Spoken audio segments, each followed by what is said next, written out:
Folks, as with most things, when events occur, particularly violent events, the first information isn't always correct and updates come out later on clarifying the situation.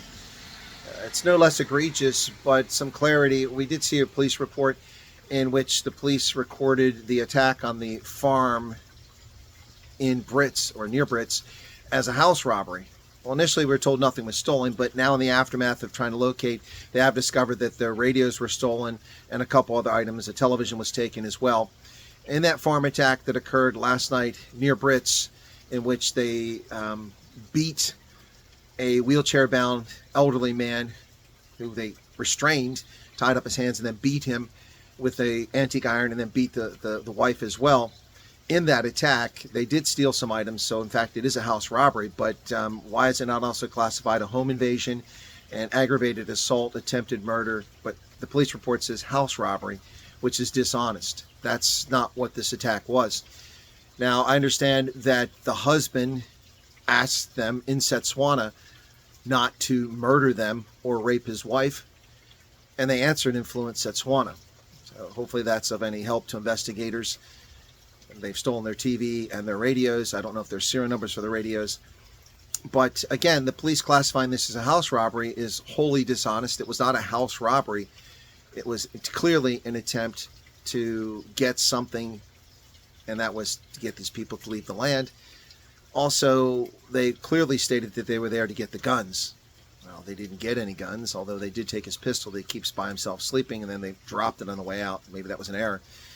But again, you can't trust police statistics. I don't blame Senzo Mkunu for the information he reports, claiming that there are only this many attacks on farms and that many attacks. But I do blame him for diminishing the horrors that are taking place. He knows full well that this is a crisis of epic proportions, and it's not simple crime. This isn't simple crime. This is a farm located relatively close to a major metropolitan area where there should be relatively quickly response for these events. But these people were assaulted, they were tied up, assaulted, and then unable to get out of their restraints until about 11 in the morning when he finally broke free of his restraints, untied her, and she fled to a neighboring farm to get assistance. The police reporting this as a simple house robbery is dishonest, disingenuous, and all part of, in my view, a government cover-up. When police respond to criminal activity in America, they list all the potential crimes. They don't simply say a house robbery. When someone's assaulted, they put down assault. When the home is invaded, they put down home invasion. And they also put down robbery if things are taken.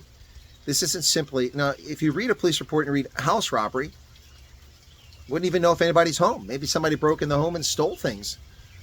But that's not what happened here.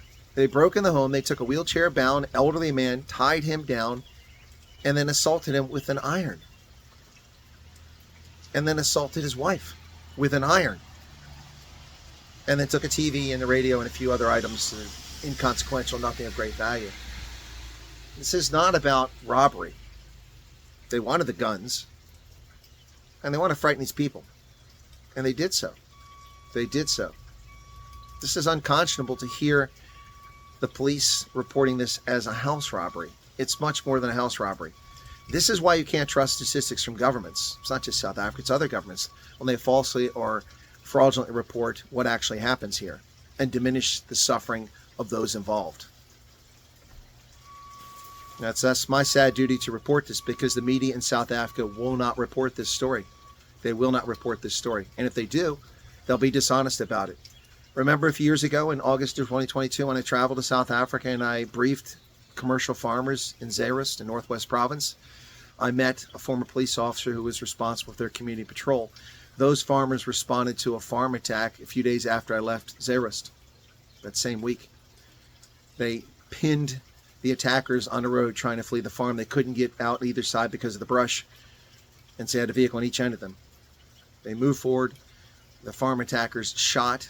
The bullet went under his vest, and that former police officer and commercial farmer died within 5 minutes as he bled out. Now, that story was briefly mentioned by South African media, but they never explained what happened. He was responding to an attack on a black commercial farmer's property. White farmers protecting black farmers, because that's what farmers do. They don't care about skin color. That story was yet to be reported 3 years later, honestly, by any South African media outlet. Only I reported on it. Just like I'll probably be the only person reporting on this story here about how the police have listed this home invasion, aggravated assault, domestic terrorist attack as a house robbery. What say you? I say this is repulsive, and that's why you can't trust the statistics.